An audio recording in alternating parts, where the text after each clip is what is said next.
pagi bosku, jumpa kembali bersama saya Cecilia dari Pilar Mas Investindo Sekuritas. Touch your heart, touch your profit.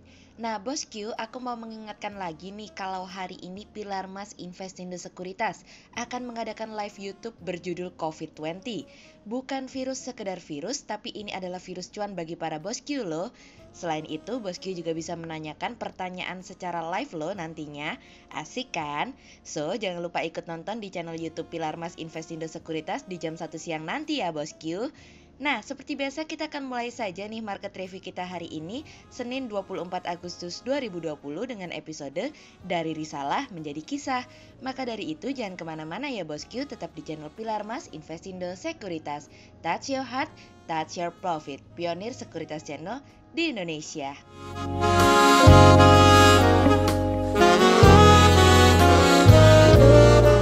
Seperti biasa kita akan mulai dari Global Economics Calendar. Ada berita dari US Market US Manufacturing PMI yang naik dari sebelumnya 50,9 menjadi 53,6. Kemudian ada dari US Market US Service PMI yang naik dari sebelumnya 50 menjadi 54,8. Kemudian ada dari US Market US Composite PMI yang naik dari sebelumnya 50,3 menjadi 54,7. Kemudian kita akan beralih ke corporate news. Ada berita dari PT Merdeka Copper Gold Tbk atau MDKA yang mencatat pendapatan usaha sebesar 198,81 juta US dollar hingga periode 30 Juni 2020, naik dibandingkan pendapatan usaha 191,77 juta US dollar di periode yang sama di tahun sebelumnya dari iqplus.info.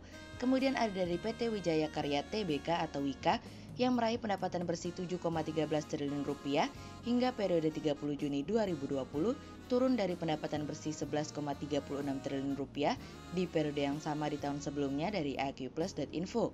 Kemudian ada dari PT Catur Sentosa Adiprana Tbk atau CSAP yang menargetkan setidaknya bisa membuka lagi 2 gerai di semester 2 2020 dari kontan.go.id. Kemudian pada perdagangan hari Rabu tanggal 19 Agustus 2020, IHSG ditutup melemah 22 poin atau 0,42% menjadi 5.272.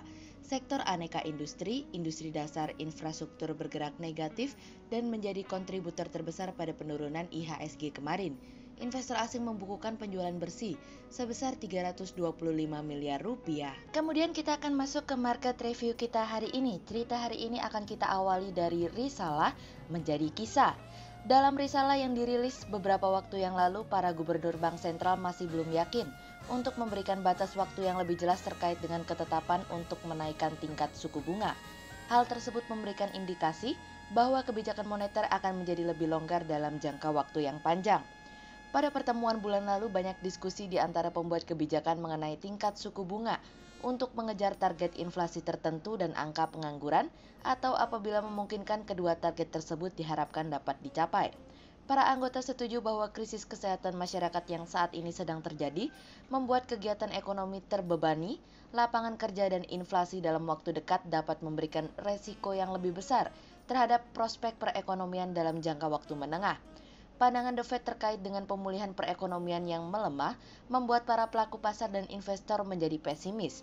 Dan seperti keraguan yang selalu kami sampaikan bahwa perekonomian bagaikan berjalan di tepian selama permasalahan mengenai virus corona masih belum dapat terselesaikan.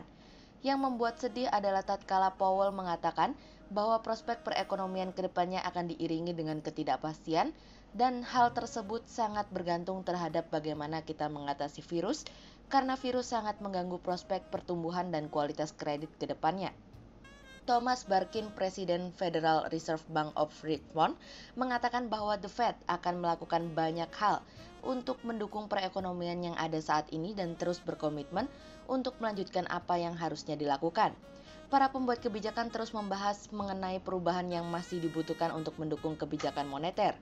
Pilihannya termasuk menunggu inflasi hingga mengalami kenaikan atau angka pengangguran yang mengalami penurunan sebelum pada akhirnya menaikkan tingkat suku bunga. Tentu kami berharap meskipun The Fed menunjukkan tanda-tanda ketidakpastian di masa depan semakin tinggi, namun The Fed tidak menunjukkan kata menyerah. Karena hal ini menjadi penting karena The Fed selalu menjadi tolok ukur bagi bank sentral di dunia, yang dimana The Fed selalu terus berupaya untuk menopang dan mendukung perekonomian tatkala perekonomian dirundung ketidakpastian di depannya. dan tergantung bagaimana virus dapat ditanggulangi oleh pemerintah. Sejauh ini The Fed akan terus mempertahankan tingkat suku bunga untuk tidak berubah dengan situasi dan kondisi saat ini, dan akan terus membeli obligasi untuk mendukung perekonomian dengan nilai 120 miliar dolar per bulan. FOMC meeting berikutnya akan berlangsung pada tanggal 15 hingga 16 September, tentu diharapkan akan memberikan stimulus untuk menopang perekonomian. Namun yang harus diingat adalah bahwa The Fed juga mengharapkan bahwa pemerintah terus melakukan dorongan fiskal sehingga bauran kebijakan antara moneter dan fiskal mampu mendorong perekonomian untuk pulih lebih cepat. Namun yang akan menjadi perhatian pasar dalam waktu dekat adalah simposium mengenai kebijakan ekonomi tahunan dari The Fed yang akan dilaksanakan pada tanggal 27 hingga 28 Agustus. Semua mata akan tertuju pada momen ini karena di sana Powell akan memberikan informasi mengenai kerangka kebijakan moneter untuk dapat mengejar target inflasi serta menurunkan angka pengangguran. Kemudian cerita selanjutnya datang dari stimulus topang daya beli. Dari rapat Dewan Gubernur Bank Indonesia yang berlangsung pada tanggal 19 Agustus 2020, Bank Indonesia memutuskan untuk tetap menahan suku bunga acuannya pada 4%, suku bunga pinjaman pada 4,75%, sedangkan suku bunga simpanan pada 3,25%. Menariknya, Gubernur Bank Indonesia juga menyampaikan upaya mendorong pemberian kredit kendaraan bermotor yang berwawasan lingkungan lewat penurunan batasan minimum uang muka atau down payment. Hal ini berlaku untuk jenis kendaraan roda 2 dari 10% menjadi 0%, kendaraan roda 3 atau lebih yang non-produktif dari 10% menjadi 0%, dan kendaraan roda 3 atau lebih yang produktif dari 5% menjadi 0%. Kebijakan tersebut berlaku efektif 1 Oktober 2020.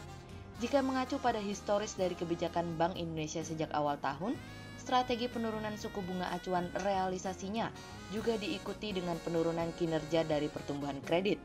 Hal ini juga seiring dengan penurunan daya beli dan kredit konsumsi sejak awal tahun yang dinilai cukup memberikan tekanan pada perekonomian dalam negeri. Sehingga kami menilai stimulus tersebut dapat menopang daya beli masyarakat yang memang telah turun sebagai dampak dari pandemi yang ikut menghambat aktivitas bisnis. Mengacu pada data dari Asosiasi Industri Sepeda Motor, penjualan sepeda motor baru mengalami kenaikan sebesar 42% atau sebanyak 14.000 unit sepanjang Juli. Sedangkan berdasarkan data dari Gaikindo, penjualan mobil selama Juni 2020 mencapai 12.623 unit atau naik 255% dari bulan Mei. Namun secara year to date, penjualan mobil dari Januari hingga Juni turun 45,87% year on year dari 482.097 unit menjadi 260.933 unit. Kami melihat kenaikan pada penjualan sepeda motor ini terjadi sebagai dampak antisipasi masyarakat terhadap penyebaran virus corona. Terlebih, saat ini transportasi publik juga dinilai kurang bersahabat, sehingga dengan adanya stimulus dari penurunan down payment ini dapat ikut menopang kenaikan dari daya beli masyarakat pada semester 2. Sehingga berdasarkan technical analisa, kami melihat saat ini IHSG memiliki peluang bergerak bervariatif dengan potensi menguat dan ditradingkan pada level 5.247 hingga 5.290. Sentimen vaksin dan pertemuan antara US dan Cina masih akan menjadi sentimen utama. Berikut Stockwatch pilar emas hari ini. Yang pertama ada dari Adro, kemudian yang kedua ada dari ACES, dan yang ketiga ada dari PTBA. Berikut kami akan menyampaikan dua saham pilihan pilar emas hari ini ya bosku. Yang pertama ada dari WG atau PT Wijaya Karya Bangunan Gedung TBK yang secara teknikal analisa dalam tren pada jangka waktu short term berpotensi untuk bearish dengan target 175 dan tingkat probabilitas sebesar 45%, sementara dalam jangka waktu long term berpotensi untuk bullish dengan target 240 dan tingkat probabilitas sebesar 53%.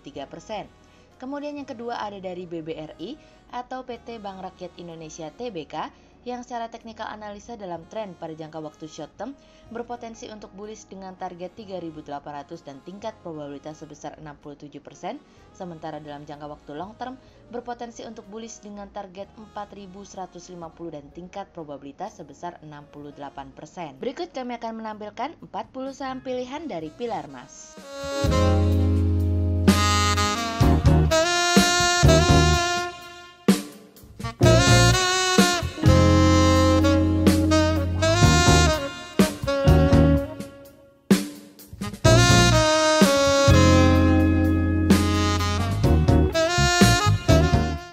untuk review market kita kali ini ya bosku. Untuk lebih lengkapnya bosku bisa mengklik link di bawah video ini atau bisa juga langsung akses ke website kami di www.pilarmas-investindo.co.id.